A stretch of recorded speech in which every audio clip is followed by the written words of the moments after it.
প্রত্যেকটা জিনিসের কোনো টাইম ভেবে হয় না। We been trying this for অনেক দিন থেকে ট্রাই করছিলাম। তারপরে মধ্যেখানে কিছুদিন জানেন সিনেমা ইন্ডাস্ট্রি অনেক ভালো ছিল না, কোভিড এসে গেছিল।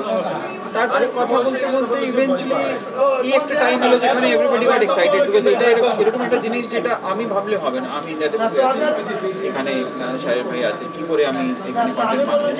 তো ইভেন্চুয়ালি শাকিল ভাই বললেন কি আমরা এরকম একটা কিছু করতে পারি যেখানে চরকিও আসতে পারে, আমরাও আসতে পারি, উনিও থাকতে পারেন। আমরা খুব excited. So that's that's why we started কি ঠিক আছে আমরা করি, কখনো কখনো তো স্টার্ট করতে হবে। অনেক ইন্টারন্যাশনাল খুব জনপ্রিয় এবং বাংলাদেশি নির্মাতাদের ক্ষেত্রে যারা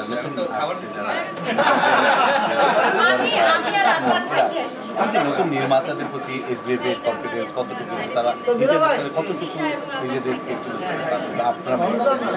আই থিঙ্ক আমাদের প্রচুর কনফিডেন্স আছে, বিকজ আমাদের এটা 3-4 বছরের ইনফ্যাক্ট 4 বছর থেকে বেশি প্রচুর একটা জার্নি আছে। We have worked with most of them very closely and they have delivered some great product. I think it's time that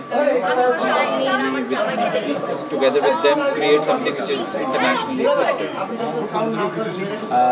এরপর সেটা হচ্ছে জয়েন্ট প্রজেক্ট প্রোডাকশন, যৌথ প্রযোজনা। তো যৌথ প্রযোজনার সিনেমা আরও নির্মাণ করা দরকার।